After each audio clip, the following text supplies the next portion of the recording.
Good afternoon, everyone. Welcome to Ream Library. I'm Tom Laney. I'm the director of the McFarland Center for Religion, Ethics, and Culture, and this is our Ream Library as our home.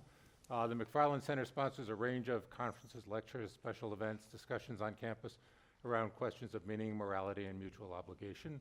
And our events are almost all available online within a couple of days after, as this talk will be. So keep that in mind, too, if we're asking questions or having discussion, that'll be something that will be online in a couple of days. I'm grateful to Tim Joseph and Peace and Conflict Studies for sponsoring this event, and to you all for being here on a nice afternoon, for coming inside. But there's some pretty important topics for us to deal with here. This is a long scheduled discussion, as you might guess. We're talking about in the context of Ukraine, one that I wanted to see us focus attention on, about rethinking the ethics of war in the face of that, to what extent we need to do that. And we conceived the event before we came across the current events we're thinking about in Gaza and Israel that we're all very aware of, and before events in Armenia, Nagorno-Karabakh, Azerbaijan that blinked by most Americans without even paying attention. So there are other contexts that can help us think about the traditions that we frame around the ethics of war. Most of all, I think what we're going to do today is to try to assess or to speak about the ethics of a couple of traditions here. And the speakers we have, who I'll introduce in a minute, are here as people who understand those traditions particularly well, less than as Ukraine experts or Middle East experts or any area experts that we might look at. Our question really is, do these traditions withstand the adequacy of war? Do they, the test of war against them? Do they stand up to it? They've been adapted over time, and how would they be adapted again? And that's something that they've thought about, and Laurie in particular has written on. So the two that we'll look at it primarily, just war as a tradition, which arose in Christian contexts. We can talk a little bit about that, but was adapted into international law, adopted as a secular tradition. My favorite book on it is Michael Walzer's, no Catholic, Michael Walzer was not, but that tradition. And then we've got more pacifist traditions as well, the Christian nonviolence traditions that rose up. So they're both things that we can look at. I want to, so let me first introduce our three speakers.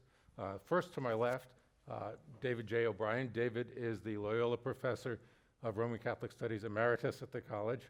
Maybe more importantly, a founder of Peace and Conflict Studies here at Holy Cross, among other things. One of the authors of our mission statement at the college, if you love the Holy Cross mission statement, and a founder of the McFarland Center for Religion, Ethics, and Culture before it even had that name. Second, I'll introduce Andrea Bartoli, who is an old friend of almost as many years as I've known David.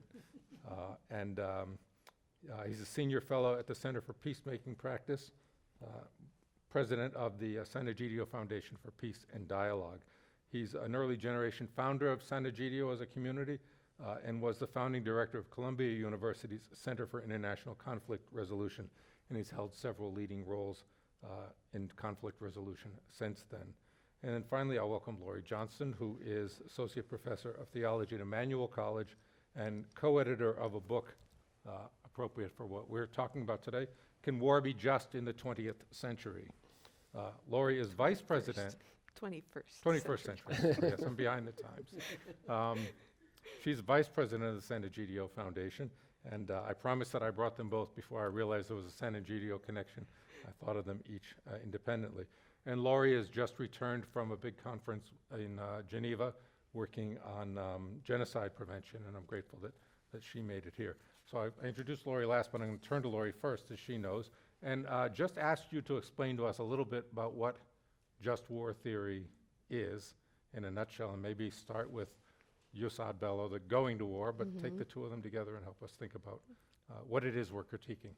Sure, okay. I think the easiest way to understand it is as a theory that's trying to resolve really a practical problem for Christians who are trying to understand how to obey two of Jesus's commandments that sometimes seem to conflict. And those two commandments are the commandment to love your neighbor and the commandment to love your enemy, which hopefully one can follow both of those at the same time in most circumstances. But what about if your enemy is attacking your neighbor? Which love takes priority? And when St. Augustine, who was one of the originators of the just war theory, started wrestling with this problem, it was a very practical problem for him too. He was living at a time of great political instability, and people were writing to him to ask for advice. You know, I'm a political leader, and there are barbarians at the gate, and I've just converted to Christianity. Now what do I do? So in response to that, he started to develop this theory, which we now refer to as just war theory, and described 3 criteria initially. He said, your duty as a political leader might mean that you have an obligation to use force to protect your neighbor, to love your neighbor. So you must have a just cause to do so. It must truly be out of love of neighbor, defending them. And you have to have a right intention. You have to really intend just peace to be the long-term result. And that's going to shape the way you go about things, ideally. And then you also have to be the legitimate authority. He didn't want a bunch of, militias going around creating havoc. It needs to actually be under the auspices of the appropriate authority. And so that was the beginning of what we call the jus ad bellum, the criteria for going to war that might indicate that a war is justified. Since then, war has gotten a lot more complicated, a lot more destructive in many ways, and so modern just war theory has added a variety of other criteria. Among them are 3 more that have been added to the jus ad bellum. One of them is that war needs to be a last resort, because our weaponry is so much more powerful. It's the impact is so much more severe, and we also have alternatives. There are diplomatic services these days that didn't necessarily exist in Augustine's day. So it really needs to be the last resort. It also has to be proportional. So you don't go to war to defend a cause that's really not as serious as the damage that you will cause in going to war. So it has to be fitting to the injustice that you're trying to address. And then you have to have a reasonable chance of success. There's no point in causing harm if it's not actually going to, hopefully, create a more just system and just situation in the long run. So those are sort of the criteria that one must meet in order to even consider embarking on what might be a justified war. And then once you're actually engaged in some kind of campaign, there are 2 criteria that make up the jus in bello, justice in war, once you're already fighting. One of them is the same, proportionality. So just as you have to consider, is a war proportional, also at each step along the way, you have to consider, is this particular strategy, campaign, tactic proportional to what we're trying to achieve? You don't drop massive bombs to deal with a single sniper, for instance. And then the other criterion is the criterion of discrimination or non-combatant immunity, the idea that you must not intentionally kill civilians, but only combatants. And so those criteria together make up what's referred to as modern just war theory, which continues to become more and more challenging, I think, to apply in a lot of contemporary contexts, as we examined in that book. We'll come back to the challenges and the conflicts. So if I saw Christian nonviolence as a response to that, arguably it's looking back to an older version of that, but I don't know if David or Andrea, you want to articulate sort of what in a nutshell, Christian nonviolence, how it deals with some of the same questions, or whether it deals? Yeah, let me, I came here in 1969 for my first job at Holy Cross, and in that year, 1969, was the height of the Vietnam War. going on, and it was a very tumultuous year here that ended with a big student strike across the country. You may have heard of Kent State and Jackson State where students were shot. That was a year in which Vietnam was the issue around the campus. And it was an all-male school in those days, and everybody had to face the military draft. So there was a lot of discussion about the morality of warfare. The just war theory, many had concluded by that time that the Vietnam War could no longer be justified under just war theory. Unfortunately, that leads you to be what is would be called a selective conscientious objector. I object to this war, but not all wars. And that was not acceptable for deferment from the draft. At that time, the draft required, if you were to be a conscientious objector, that you had to object to all war on the basis of religious or moral conviction. And that meant you had to be, in the words of those days, a pacifist. So many students did apply to become conscientious objectors and served as conscientious objectors. When I arrived here in Worcester in 1969, there was an interfaith draft counseling center in downtown Worcester that was sponsored by the Jewish rabbi at the and the Council of Churches and the Catholic bishop. And there was a man on our campus, Joe McGuire, who was an expert in draft law, and he could help you get conscientious objector status if you were a pacifist, as we used the word in those days. The problem was that many of our students who were inclined not to want to serve in the war on the basis of opposition to the war were not too sure they were really pacifists in that sense of simply saying no to war. And there may be some in the audience here, some friends of mine were going to come from that first class, and they were people who continued to feel a really strong loyalty to the country, a desire to do the right thing for their country. They didn't just want to say no to war when some of their high school friends were serving in Vietnam. One I know very well, his guy who played in a football team with him was killed in Vietnam that year. And so they were not pacifists in that sense, but they were opposed to the war. And as the year went on and they studied here and prayed and met priests, some of them became conscientious objectors on the basis of religious and moral conviction. But they weren't satisfied with that pacifist word, and they began to hear that word, nonviolence. It had become part of the language out of Martin Luther King's civil rights movement. It was part of the language of the Catholic protests that began with the Berrigan family, the priest down in Maryland. And nonviolence was a little different than pacifism, simple pacifism, because it was not just a no to war, but it was a no to war in the context of a continued acceptance of responsibility for the situation that the country confronted. And on that basis, we've had the development since those years of Christian nonviolence as a school of thought within the Catholic Church. The Second Vatican Council that met in 1962 to 65, in its last decree, in 65, the year the United States made the decision to take on a combat role in Vietnam, had said for the first time that a Catholic could indeed be a person who rejects war and does not participate in war, and that law should make provision for such conscientious objectors. So after Vatican II, there was the just war theory, still the standard theory, but whether there was now legitimate for Catholics to refuse to serve in the military for religious conviction. And that introduced a kind of dialogue that's gone on in the Catholic Church ever since.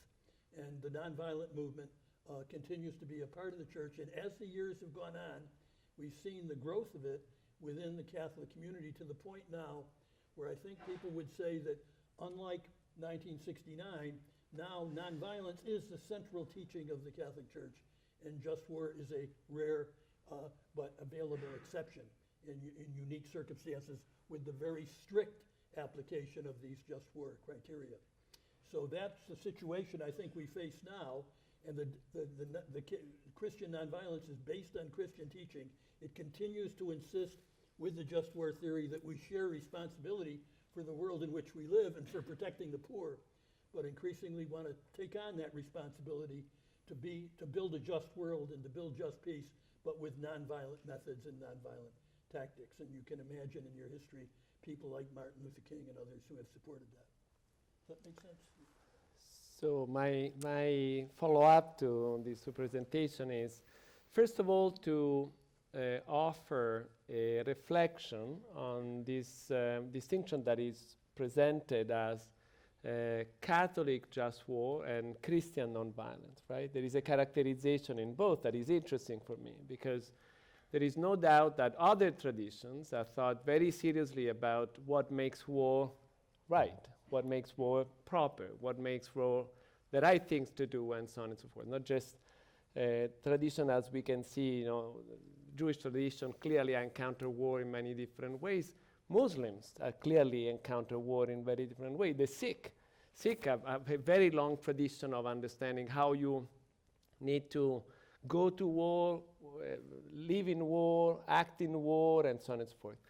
But especially, I would like to underline for everybody in the audience and those who are listening that this passage from Catholic just war tradition into international law is very important. This is not something that applies only to Catholic. This is really the understanding that the large majority of any state, certainly the United Nations and so on, understand a way in which you can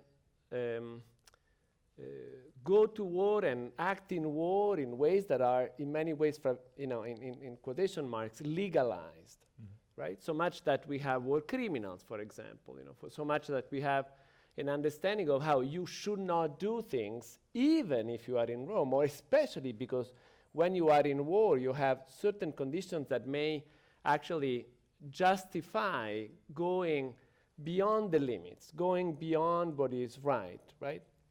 So this is, I think, it's a very important point for all of us. And honestly, we need to realize that the world in which we are living, and I was really grateful that Tom decided not to move from the Russian invasion to Ukraine to speak about Israel and Gaza just because we had this effect. Because the problems of using war in such a way is a serious problem everywhere. And what are the constraints that are operative when you do have a military capacity and you decide not to use it? I think it's a very, very important self-understanding, because a lot of people do not realize that a lot of military force is never used. A lot of weaponry is never used. And actually, you had a lot of military people that have been very seriously peacemakers because they know the war and they don't want the war necessarily to occur. So a lot of thinking, I was discussing yesterday about the fact that US and Soviet Union were able to reduce nuclear weaponry from 70,000 nuclear weapons, 70,000 to 12,000. As I was saying yesterday, 12,000 is still enough to destroy the entire planet, right? But it's insignificant that this was done. Why it was done? It was done not by the pacifists. This was done by people in power that realized that peace is not a bad option. Peace is perfectly reasonable option for a lot of military people that are thinking war all the time and realize that actually it's perfectly rational to do something like this. So I want to stress this because I think that there is a misperception that there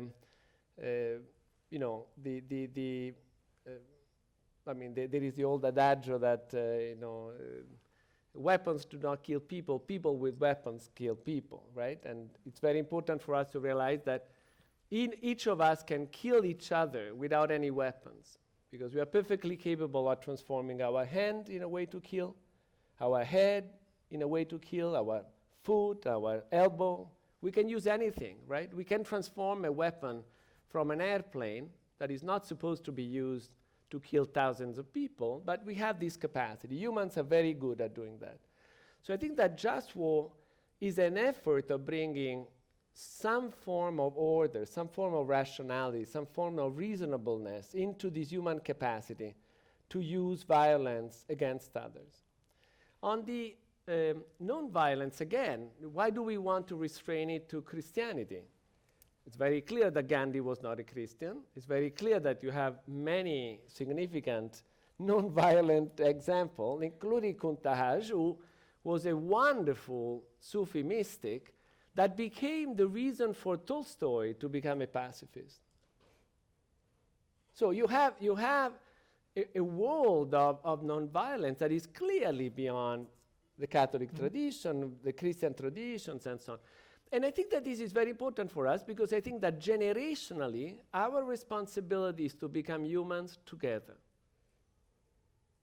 Is to transcend the limits of being only Catholic, only Christians. And in this sense, I do think that the prayer for peace in 86 in Assisi is a beautiful moment in which we are fundamentally saying to one another, of course we can do violence, of course we can do war, of course we can use our weapons, but is that the best choice? Is this what really makes us humans?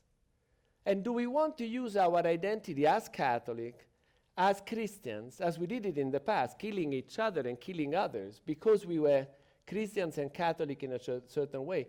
Or are we bound to this invitation of the Spirit to become one, to become what we are already? Think about, the human rights articulation of the fact that, first of all, we are already human. We don't need to become human. We are human already, and then we have this responsibility individually to become the humans that we are supposed to be in the presence of the Spirit, in the presence of one another, in the presence of the poor especially. So that's my contribution for the moment. So I want to think, I'm interested, you spoke about constraining with reason as one of the phrases that you used. And David, when you spoke about whether you're against all wars or this particular war, arguably just war sort of arose as a seemingly non-contextual response. So I think sort of when Ukraine came up, we tried to, did a little panel discussion here to talk about the context and how Ukraine, the oppression of particular people. Are these traditions that those matter in, or are they supposed to be a kind of a rational system that floats really above that? Is just war sort of universally applicable for you, and the particularities of a place don't make a difference, or? Well, to the extent that we're called to love our neighbors and love our enemies in every circumstance, no, it's not contextual. But how we do that, of course, is contextual, and how we apply it. And that's attention to context, I think, is one of the biggest challenges in using just war theory, because among other things, it requires us to try to predict the future. Since the criteria are, you have to have a reasonable chance of success. You have to basically ensure that whatever harm you're going to cause is going to be proportional to the benefit you're anticipating. But predicting the future, especially nowadays when the world is so incredibly interconnected, and the conflict in Ukraine has massive repercussions all over the world for, grain in Africa and hunger there, it becomes very, very difficult to assess those kinds of outcomes. So you can't do that you can even try to do that without attending to context. Is that what you're getting at, though? I think where I'm going with it, as much as anything has to, and maybe I'll come around at it another way, but I think that I've watched as I might look at a particular situation and see a group of people who are oppressed, and my own sympathies with a group of people based on history would be colored by that, let's say. So, or I think as I've looked at Ukraine, I've watched something we can talk about that in the Catholic world, there's a bit of a move away from just war theory to a papal sort of no to war at any time. And I thought, great idea. And then suddenly these people I watched in Ukraine are getting rolled over and run, and my heart goes out to them. And suddenly, it's pretty hard for me to hold the same no to war ideas that I had before. War seemed like a good part, because I looked at these and said, these are people who have, Ukraine has just been a bloody field through the 20th century, how it's struggled. And so I sort of went after that, I think in context and in place, and I just said, so in one way, I would like an ethical tradition that is consistent and rational across places, that gives me some principles to apply. And in another way, I watched myself sort of putting that out the window. So maybe that's how the four of us got to be sitting here. Well, I mean, I think there is some consistency in the sense that the criteria I outlined may stay the same, but it might be more and more difficult to apply them. And I think Pope Francis has been emphasizing the nonviolent call that all Christians have much more, I think for two reasons. And one of them is that war is fundamentally alien to Christianity in some basic ways. We follow Jesus, who let himself be killed rather than use violence. So there's, no matter how no matter how much you feel a duty to use just war sometimes to protect your neighbor, there's still something that just doesn't sit easily with Christian vocation. And I think actually Karl Barth called war opus alienum, an alien work for Christians. So the call to nonviolence, I think, is always the priority, and Pope Francis is trying to remind us of that, partly because of seeing how just war theory has been abused. Everybody who fights a war claims that their war is just. We've had Operation Just Cause even one time. Exactly. And so, and most often then what people are doing is simply trying to put a moral veneer on a war they've already decided to fight, which is not how just war theory is meant to be used. And also historically, I would say that the last century tells us something about the failures of war, right? Yes. So you need to say, okay, I have this possibility, I have these options. What are the examples that I have of a war that is really working out, right? So even if we look at the Soviet bloc and the use of violence against the Hungarian, Budapest and Czechoslovakia, 68 and so on, there is no Soviet Union anymore. And the end of the Soviet Union was not the end of a bloody war. It was certainly encouraged in a significant way by a non-violent movement that started as a trade union association in Poland called Solidarność, that became a very curious process in churches in East Germany and led to a transformation that was non-violent. And I think that too often we think of non-violence as a sort of individual choice. I am doing a non-violence act, I am a conscientious objector, and then I don't go to war, but everybody goes to war. I am the one moving out. We already saw, not only in South Africa with Gandhi, but also in India and so on, significant popular movement that choosing a non-violent action actually had tremendous success. And we saw extraordinary failures or wars, honestly also for the US, not exactly success in Iraq or in Libya or in Afghanistan, right? So there is a limitation to war. You can do war, but you don't necessarily have the result that you want to have from the war.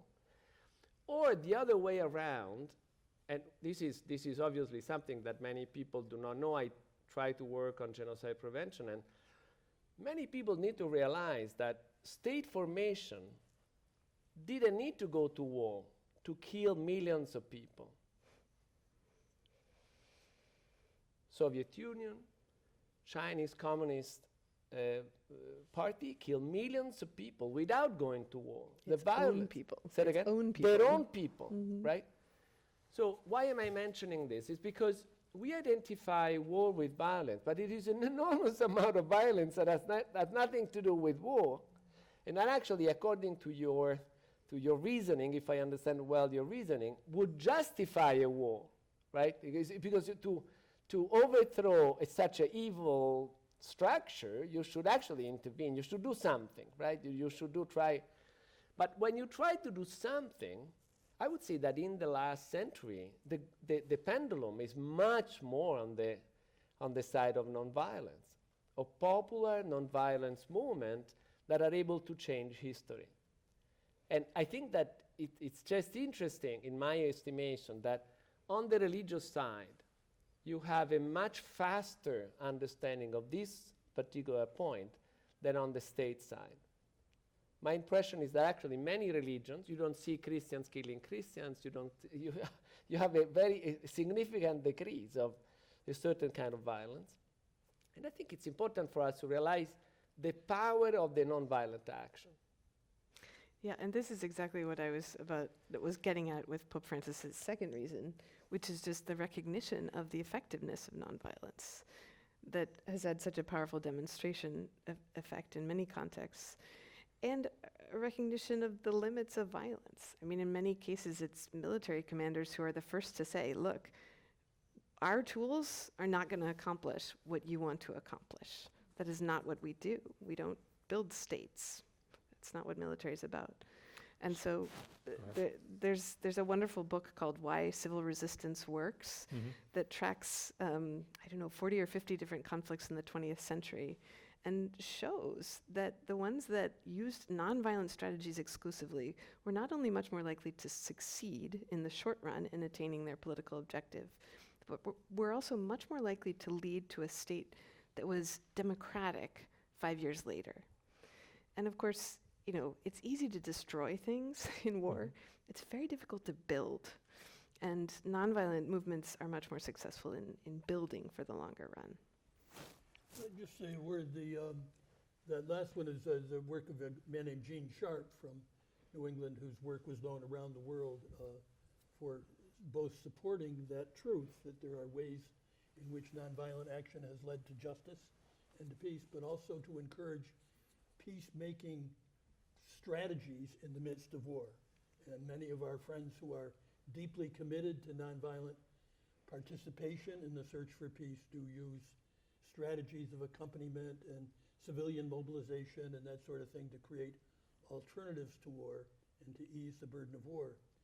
Tom's question, I think, though, is a broader one about, are these ideas of either just war, calculations, or nonviolence universal, or are they kind of limited to, certainly the just war tradition in the modern world has grown out of the West. It's grown out of the sense of the slaughter of the First World War, then the second slaughter of the Second World War. People came out of that with a sense that war is terrible and we should all be dedicated to trying to find ways to stop and avoid war in the future. And out of that came the United Nations, various efforts to build international law, international courts of justice and arbitration, the new International Criminal Court, all of which have a certain kind of Western flavor to them, all of which were fostered by countries that were trying to hold on to imperial control of other countries, had a little ring of hypocrisy sometimes when applied. But there is that huge question as to whether we can take that tradition and use it as a basis for the world, for the whole human family, to find a way to, not just to avoid war, but to confront these enormous problems that we share. The problems of the environment, the problem of nuclear armaments, the problems of terrorism. The same thing is true with nonviolence, I think, Christian nonviolence, other sort, but everyone in those traditions is trying to find ways to say, can those be applied to the whole human family? Can they be instinctive? I think Pope Francis's approach is a little less on that move towards international law and international organization and more towards the nonviolence based upon cultures of violence, based upon the fact that he thinks, and I think Andrea would agree, that across the world in all kinds of cultures, people in various ways do practice nonviolence most of the time. The UN had a series of years dedicated to what are called cultures of peace, trying to persuade people around the world to simply take a look at how they raise their children, how they live in their neighborhoods, what they hope for in terms of when they go out every day, they don't get their head smashed. We do, in fact, practice peace across all kinds of cultural barriers. So it's a huge question. Can we find a way to talk about peace in a way that's common to the whole human family and not just to one narrow slice of it? It's absolutely essential in the years that are in front of us. Can I turn to you? So Ukraine in particular. So I can agree with many, many cases that come along. Is Ukraine an exception to that? Well, I mean, I think Pope Francis has basically acknowledged that there is a case for legitimate defense here in Ukraine, right? There's the aggressor and there's the attacked. And he's even gone so far as to talk about love of neighbor again and say that, Ukrainians are justified in defending their country. If they didn't defend it, it would be a sign that they didn't love their own community, right? So he has gone that far. But he does that in the context of a constant lament about the impact on everybody, but most notably on the victims. I mean, even being moved to tears publicly. So in this sense, he's still trying to hold on to yes, okay, we love our neighbor and so we defend our neighbor, but we also love our enemy. We also love the whole world. We also know that what's happening right now is not, moving in the direction of a just peace in any way. And I mean, in fact, most wars don't, right? Putin is certainly not getting what he wanted. It's not working. So justified, sure, likely to be successful. That's so complicated. I mean, just following on about what David was saying, and Andrea as well, I think one of the things that Sant'Egidio's experience with peace negotiations has taught us is that really most people would rather not make war, would rather not kill other people.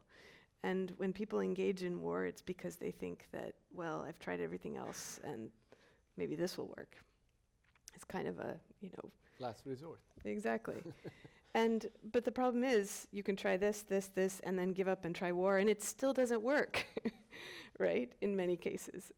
And so part of what peace negotiations are often involve is saying there is another way, right, to achieve your goals that doesn't involve this. And maintaining that, even in the context of a situation like Russia's invasion of Ukraine, is really difficult. It's been, Cardinal Zuppi has been sent by the Pope to try to engage in negotiations of some kind, open a channel of communication. And I think that's really important, even in the midst of violent conflict, to make sure there's still some kind of dialogue examining where might there be other possibilities.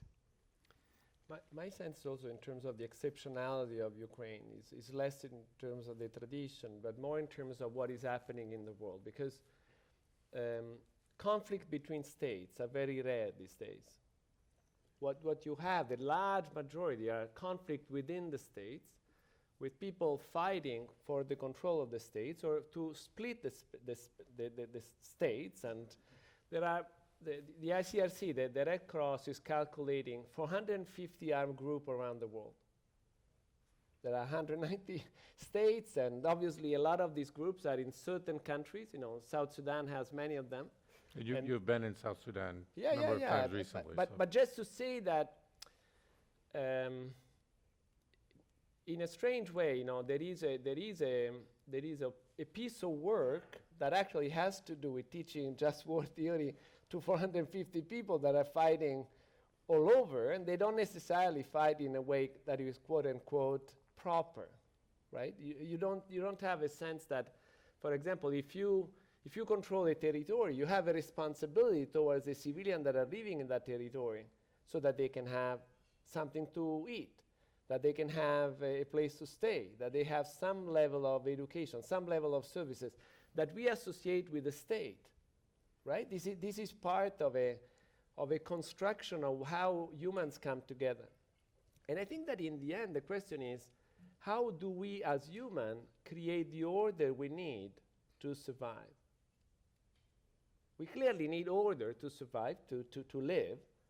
We cannot, eat and sleep and do anything we need to survive if there is not some form of order, right? So can you achieve this only through this violent control, or can you achieve this actually by encouraging communities to participate willingly, through self-restraint, through dialogue, and so on? Well, the American experience says you need to do war sometimes if you have a civil war, but the real transformation is self-government. Is people deciding that they want to govern themselves and they don't want to be slave of someone else. They don't want to. And I think that this is an interesting insight for us as human beings, that order comes from this respectful engagement of one another. And I think that at that level, we understand much, much better a more spiritual sense of the Christian peace, that is mutual gift. That peace is fundamentally coming spiritually from the Lord. It's not our construct. Peace be with you, my peace be with you. The peace is not my construct. The peace is what I receive from the Lord when I'm open to it. And if I'm angry, if I'm violently determined, there is no room for that receiving, and there is no room for that sharing. I think that what we need is this moment, as in Solidarność, as in many nonviolent places, where the peace is not only received, but kept even in the presence of a violent oppression. So it doesn't matter in the end if you are killing me, because the peace is still keeping me alive. And I am kept alive in the memory of others. So in this sense, I think that is beautiful. I don't know how many of you are familiar with the Martyrs of Buddha story. These were Catholic seminarians, that were in Burundi. And when the armed fighters came, asking them to divide, the Hutu on one side, the Tutsi on the other side, they said no. No. They were all killed. The Catholic Church remembered them now as martyrs because they were one. They were the martyrs of this humanity that doesn't need to give in the violent, crazy, constricted we that is dividing the Tutsi from the Hutu and establish that the only relationship between the two is enmity, is violence. I think that there is a lot that we can learn from one another once we move away from this idea that my we is your enemy. Your we is my enemy. When we accept that actually we are better off all of us together, when we make stride in this mutual discovery of what we are supposed to be, right? So I think this conquering this notion of true personalist and universal we, which is, I find, very Catholic. I'm clearly an Italian speaking in the United States. I became American a year ago, and I feel responsible of this movement that I made and so on. But there is no doubt in my mind that a lot of problems that we are facing are connected to this truncated we. My we is this we. And these 450 armed groups that are controlling territory all over, very, very, very, very often have this truncated we. But again, I look around as a sort of a researcher of good news. So similar to the story of the Martyrs of Buddha, I have the story of Haiti.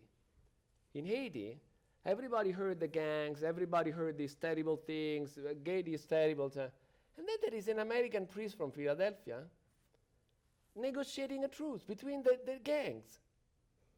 How can you possibly have a truce among the gangs? The gangs are lost. They're not even humans. They're just violent. Guess what? Even gangs members can recognize that it's better for them to actually have a truce, right? So peace is reasonable. Peace can be found. And if you are a good priest, you can speak with everybody. So I hear your work on peace building there, and I appreciate that. I'm going to want to open to questions in a moment so people have a chance to do that. But I do want to ask you a little bit, where are the places that you sort of see that just war theory or the two traditions we talk about need to grow? Like, what are we realizing now that maybe those traditions hadn't known, pick your 10 years ago, 20 years ago, 30 years ago? Well, one thing is that it's important to see them as complementary. I think there's a tendency to say, oh, well, war has started, so we don't need to be thinking about nonviolence anymore. And that's a big loss because nonviolent techniques can sometimes be used right in the midst of war. Some of the Ukrainian efforts to reach out to Russian soldiers and allow them to defect, for instance, are really interesting and creative and have had some success at least. So thinking about nonviolent alternatives, even in the context of when you have already embarked on what you think is a just war, is really important. But the other thing I think is just what I was saying before about the interconnectedness of the world today. That no matter what sort of action you pursue, whether it's war or whether it's some form of nonviolence, it's really important to try to understand from a range of perspectives, what are the effects going to be? What does this look like from somebody on the other side of the world who's watching and saying, oh, this is also going to have ripple effects in my context. This is part of why I think the traditional criterion of legitimate authority as part of just war. I think there's a case to be made that the only legitimate authority now is the UN. As dysfunctional as it is, that is challenging. But because things are so interconnected, you can't make any of these decisions in isolation as a single nation or even as a small group of nations. We have to think of legitimate authority differently. Yeah, David? I was going to say that's a new reality, is that question of legitimate authority. John Paul II, I think, put, and if you follow his discussion of war, almost got to that point of saying that it's only when the international community is behind it that war can be justified. The other thing that I think is new, and I hope you, is the term just peace, which Laurie has used a couple of times. The just peace phrase is now very, very widely shared across both just war and nonviolent people. And it is a unifying factor, and I emphasize it because in our experience here with peace and conflict studies, we tried, and we often did work very closely with ROTC. And we had the sense that many, many of the students in ROTC, like the students in peace studies, were interested in making peace. They saw military service as a way of securing the nation, a way of serving the nation, a way of protecting the innocent and those that were under violence, and understood just war criteria, and shared with the people in the nonviolence community the desire to help our country be at peace and find ways to build peace around the world. So just peace was, I think, developed as a way of overcoming the gap, not just in the church, but in the international community, between just war and nonviolence. To focus on what we seek, what we try to, it's not a question of just evaluating war. It's not a question, in my worry, of being anti-war only. The goal, the purpose, is just peace. And if we could get that kind of vision shared across a lot of the barriers we have, we'd go a long way towards getting out of some of the boxes we're in, including, I believe, in Ukraine. The discourse on Ukraine has all but lost the word peace. My phrase I use about Ukraine is peace possible? And now I think you probably use it in the Middle East as well. It's almost not discussed as a serious objective of policy, or a serious objective of a sacrifice, a serious objective of the money that we're going to spend. Maybe we can get a negotiated ceasefire where we'll be able to stop the war for now, but it will leave behind this legacy of hatred. How do you build peace out of that? So that idea of just peace, I think, is new in the discourse. It's overcoming that gap between just war and nonviolence, and it's turning around. In my sense, the peace movement over all these years, usually I was out holding a sign saying, "Out now," or "Stop the war." It was an anti-war movement, and it could only unify and only find a strategy around trying to stop the war. We failed, I think, to come up with a vision of what we really want to do is to build peace, to make peace a reality for people. And until we come up with a strategy about that, that's politically marketable across the world and down the street, we're not going to get anywhere. We'll just be evaluating wars for a time to come, and can I get involved in this one or not? Or can we spend our money in support of one or another? That goal of just peace. If anybody wants to just get a sense of this, I'll stop in a minute. Go to YouTube and try to find the press conference held with President Zelensky and President Biden in December of 22, before President Zelensky spoke to the Congress about victory. And in that press conference, Zelensky is asked by a Ukrainian journalist, "What about peace?" And the first word he used was "just peace." And he expressed a kind of anguish in his body language and his face about the possibility of that. And a despair almost as to whether just peace is possible. The war will end, and there's so much hatred and so much anger about the fact that people are losing their sons and daughters and children and their homes, and it'll leave behind a legacy of continuing war. So how do you get just peace? And I just think that's the most exciting, important new language in the whole discussion about war and peace. We have a microphone at the center, so if you want to ask some questions or raise some points that you think haven't been raised that deserve to be made, and I'll just ask you to do it at the mic because it is being recorded, and that way the people who are not here and watch us later can hear us that way. So, Thank you to our panel. Are we working here? Yes. Thank you so much for coming here for this panel and this discussion, which can inform more discussions in our classes and around campus, I hope. And that's actually the point I want to start with here is precisely what David ended with, this point that there's almost no discussion of peace. And in that light, I want to bring up something that appeared below the fold, so to speak, in yesterday's news, that there was a vote in the UN Security Council on a resolution to condemn all violence against civilians in the Israel-Hamas war and to urge humanitarian aid. There's one country that voted against this resolution to condemn all violence against civilians, and that was the United States. The United States vote not to condemn violence against civilians was not a headline here. This is not something that a friend had to forward me this and point this out. This is disturbing. You know, Pope Francis at the outset of this war unconditionally condemned violence. That type of speech act is one I'm not hearing much of. So I kind of want to, in that light, and I want to come back to David's point about the absence of discussion of peace or of just peace. Do you have recommendations for us here on this campus? And this is David's point, but I bring it to our panel.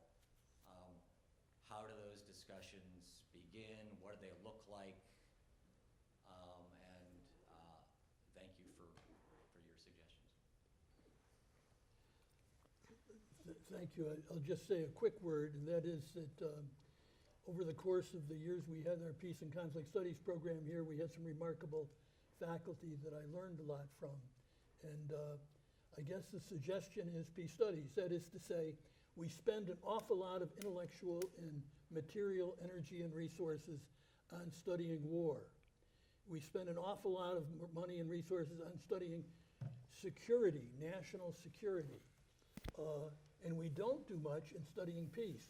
If you want peace, you got to think about it, I guess, and you have to figure out how to do it. It's both a commitment that you make in your heart and soul. It's also a social thing that you reach out to others and try to say, how can we work for that commitment to peace? And then it's got to be a strategy. There's got to be some strategy to it. And that's a matter of study and research and thought, of trying to figure out ways in which justice and security are obtained without using force and violence. So peace research, peace studies, peace thinking about stuff is really important, I think. In the absence of it, we probably cannot expect to have a lot of peacemaking going on, either in the social or in the political world. So that's one urgent need. There's a group called the International Peace Research Association. There's a Peace Studies Association. There are groups out there, people out there doing that work, and they can help. But that's I guess my first suggestion is kind of serious study and research and thinking about peace. And then I guess, I'll leave the rest out to others. Yeah, I saw that story below the fold and was really disturbed that because there's such a tendency to give in to the temptation to just focus on the victims on one side, right? So I think it's our duty to push our government. I saw that there were a couple of abstentions as well, which gives me some hope that perhaps it will be brought up again in a form that will satisfy more of the members of the Security Council. But I think that's really that message, the importance of protecting civilians on all sides, is a really essential one right now to take a moral stand for. In terms of the classroom and the atmosphere here, I think there's a tendency to feel like there are these inevitable, inexorable historical forces at work that we can't really do anything about. And that's wrong. It's just not true. There are so many cases in history where small choices have made dramatic differences. And even in these cases in Ukraine and in the Holy Land, if things had gone a little bit differently at certain points, we might be in a very different place right now. If Rabin had not been assassinated, we would be in a very different place right now. There was real momentum towards democracy in Russia and towards a peace accord. Okay, challenges too, certainly. But remembering that things were possible is a way to sustain hope that things can be shifted in that direction again, with some prayer. I definitely second the invitation to pray. You know, we are in a Catholic college. I do believe that it's very, very, very, very, very, very important for all of us to be invited again in these more spiritual dimensions. I do think that, as I said before, that peace is not made by us, but is received. And I think is a very difficult posture to encourage and learn. We have much more our propensities, in a way, to think that peace will come when we scold the wrong strong enough that they will stop doing the wrong. And I don't think that that was Jesus' way, and I don't think that this is the way in which peace comes. I think that peace comes through self-restraint. Peace comes through repentance. Peace comes through our capacity to listen carefully to those who are speaking things that for us are abhorrent, right? Because very, very often, those abhorrent speech are actually made for a reason. They are saying something. And I think that especially in an academic settings, we need to listen even to voices that for us are absurd. I'm saying this also because many people, many people underestimate what happens when you are in a war. And one thing that happens all the time is that peace is out. If I'm speaking about peace at a time of war, I'm a traitor. I'm not on the right side. I need to pick where I am, but war is the moment in which you need to win, not to discuss, not to speak about peace. So I can tell you that many of the people that came to Sant'Egidio to speak about peace, they came in secret because they could not speak in their own environment about peace because they would be killed. The system in which they were operating would not allow even to speak about peace, right? So how can you get to peace if you are not even allowed to speak about it? So I think that when we enter into the conditions of an active war, we really need to be careful. Who is speaking, what we are saying, why we are saying, and all this. So in this sense, I strongly recommend that because a university is a university, and because you are in a Catholic university, pray, continue to speak, and ask critical questions. Try to understand. Try to form conversational spaces where we make the effort of trying to understand. Thank you so much. Am I on? Yeah. Yes. Yeah. Very rich reflections, and deeply appreciate the reminder that peace does indeed come from God. I'm Claire Schaefer-Duffy, by the way, from the Catholic Worker in Worcester, all you students. I wanted to respond to David's question about examples of where people are looking at just peace or getting outside looking at the larger we, not the we that is necessitating an enemy. In the Ukraine war, the largest nuclear power plant in Europe is located in the front lines of the war right now. And there are people who have tried to figure out, can civilians be a part of protecting that plant? Because here you see very clearly the limits of war. Weaponry and any major detonation around the plant would result in basically a dirty nuclear bomb contaminating people on both sides. So it's a very pioneering vision, idea that was inspired by unarmed civilian protection, which is being practiced by the Nonviolent Peace Force. It is the largest international organization that is engaging unarmed civilian protectors in places of conflict around the world. So to be aware of that is to give hope. I would also like to cite the creation of the Treaty for the Prohibition of Nuclear Weapons. Prior to the establishment of that treaty, the negotiation of nuclear weapons was strictly along states' interest. So I have my nukes, or I don't have them, but I am going to barter from the perspective of national security interest, which is the small we. But the Treaty for the Prohibition of Nuclear Weapons, which was created through a grassroots initiative, International Physicians for the Prevention of Nuclear War, women who have children, they realized that the real analysis of these weapons has to be their humanitarian consequences. And so they created a treaty that assessed the weapons from that lens, and of course, they need to be abolished. And also looked at the effects of those weapons on communities, looked at the structures that make those weapons possible. So making it prohibitive to even transfer them through your country, to stockpile them. It's a very, very extraordinary development in common voices coming together to deal with the larger we. My question is, we haven't mentioned the climactic effect of war making, which is immense, immense.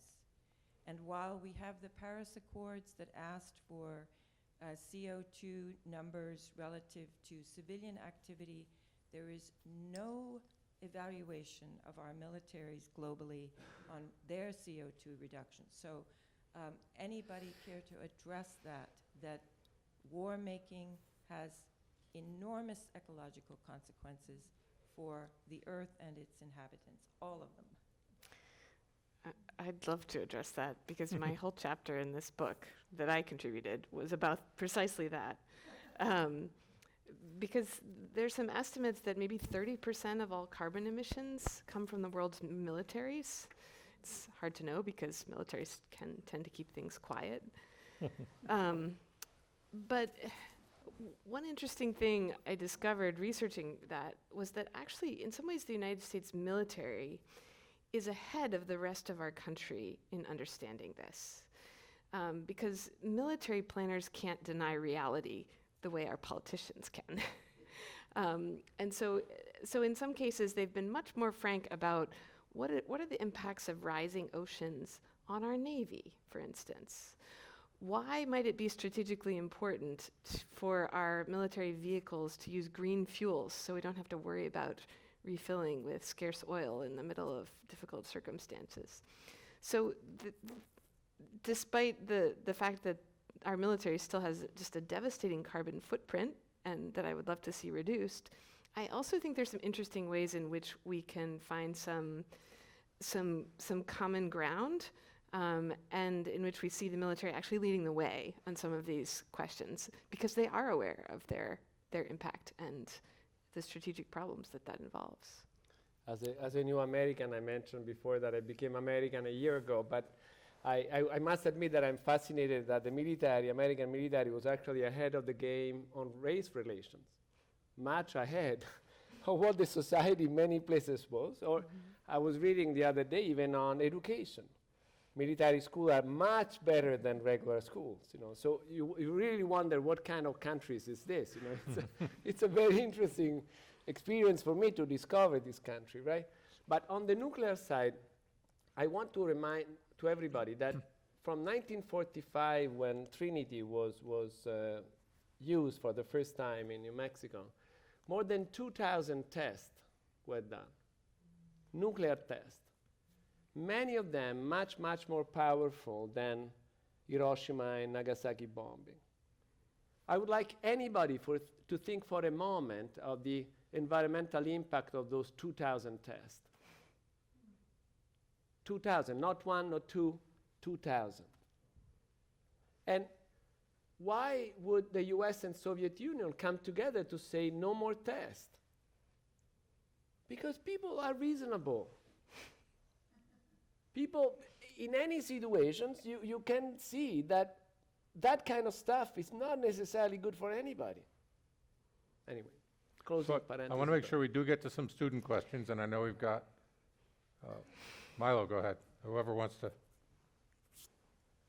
Hi, thank you for speaking with us. I was curious if you could expand on just war theory when it comes to what we really see today in modern conflict, because the war in Ukraine in some ways is an anomaly in that it's a conventional war, that we're seeing infantry, tanks, that sort of thing. When, I mean, particularly with the United States involved in the global war on terror, that was, minimal troops on the ground, especially still today, drone strikes, special forces. And then even looking forward, cyber warfare, information warfare, these realms of warfare that are not necessarily as quantifiable or as conventional. How do you conceptualize that within just war theory? Good question. Yeah, great question. And it's tough, but I think the tools are there because one can think about proportionality in relation to any of those things, right? And civilian immunity is still important in any of those contexts. It gets trickier. I mean, I know there was a controversy when General McChrystal passed the rules of engagement, which were the rules that he was establishing were basically asking U.S. military to accept greater risk to themselves in order to preserve the lives of civilians, right? I admire the fact that he did that. I know it was controversial, but I think it's really important.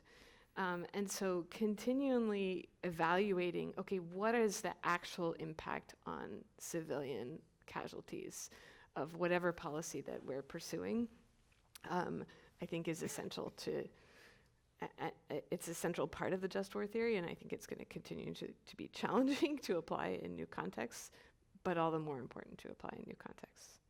And in terms of the war on terror, I would say that it's certainly important for the US to keep careful, attentive following of the obligation of international humanitarian law. I think that Guantanamo is a little bit of a problem, and I think that if you look at this movie recently released of the Mauritanian, it's a very interesting American soul searching, right? Where you have military crossing lines that military themselves question. So it's an internal military debate on what is allowed, what is not allowed, why we are allowing this, and so on and so forth.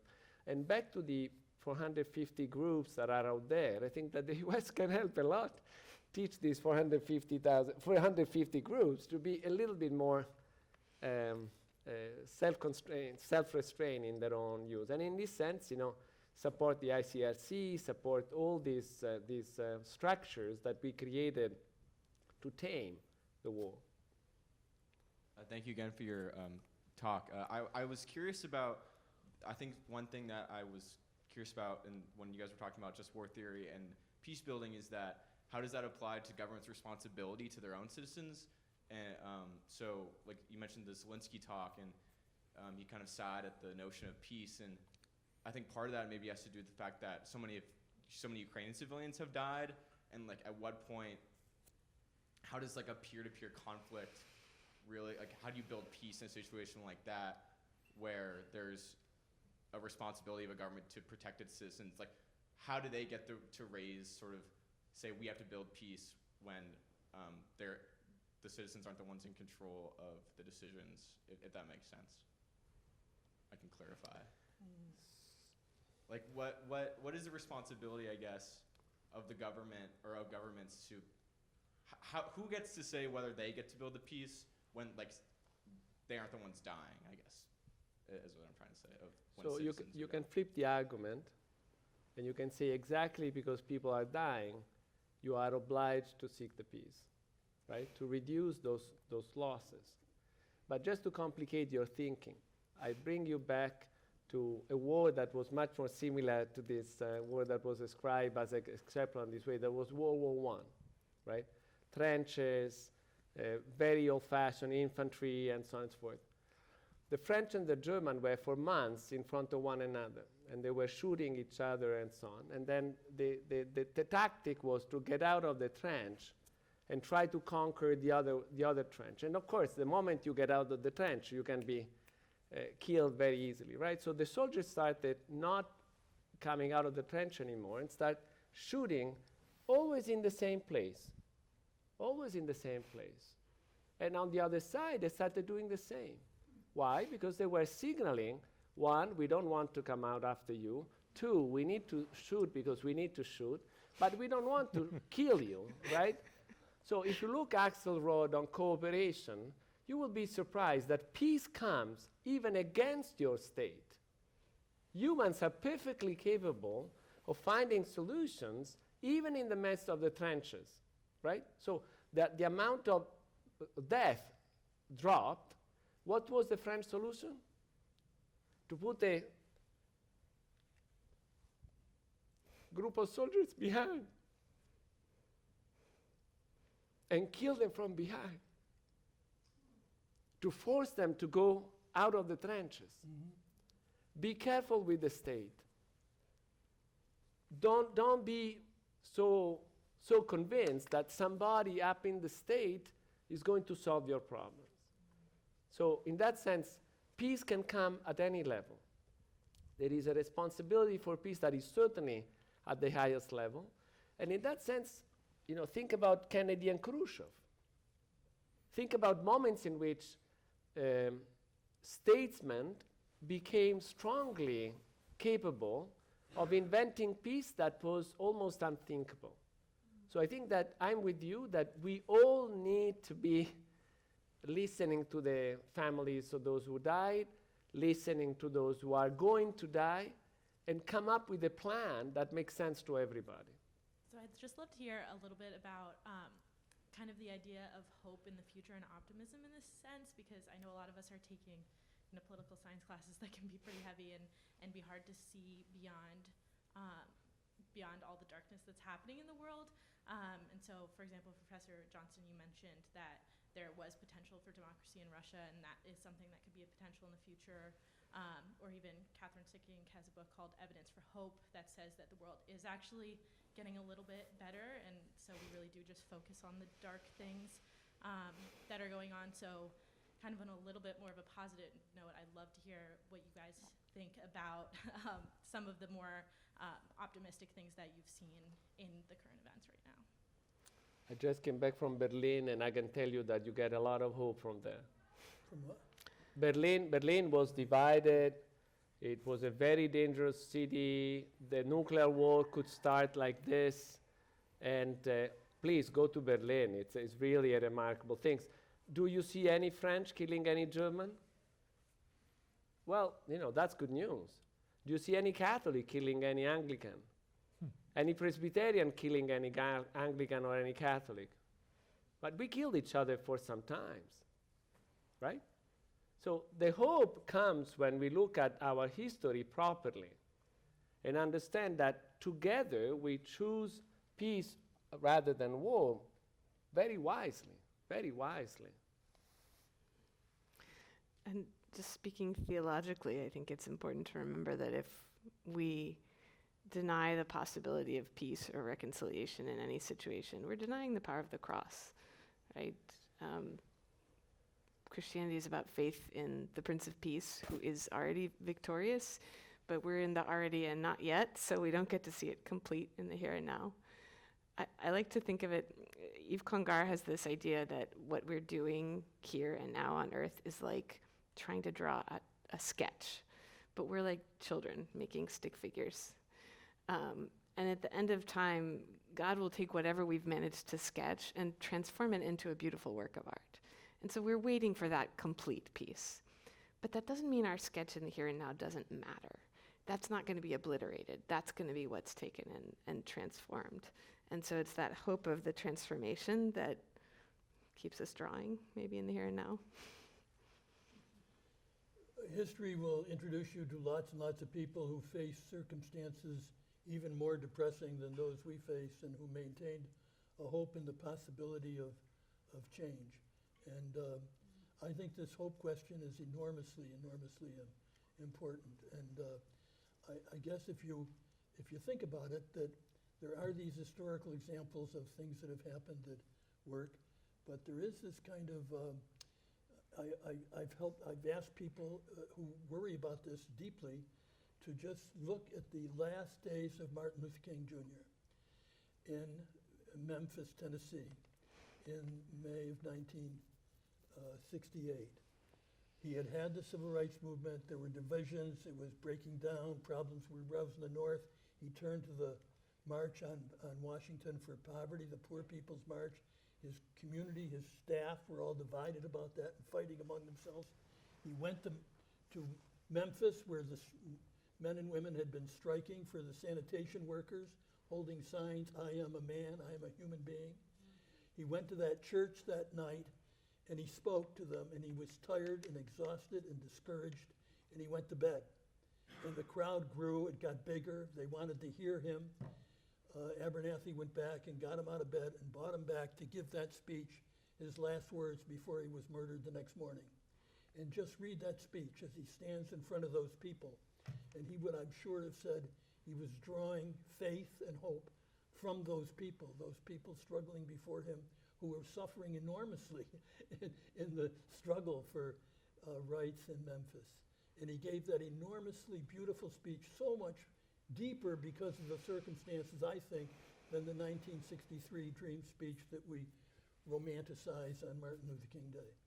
In the midst of near despair, he holds forth that vision of the beloved community, and knowing it's going to come, probably not in my day, not easily, but someday we're going to reach that beloved community where we all live together in peace. So if he could be hopeful in those circumstances, we should be. It's faith and hope that go together, I think, and it doesn't have to be, it's faith in the possibility that we all live by in our own lives, that life can be better and we're building for something in the future. Here, here.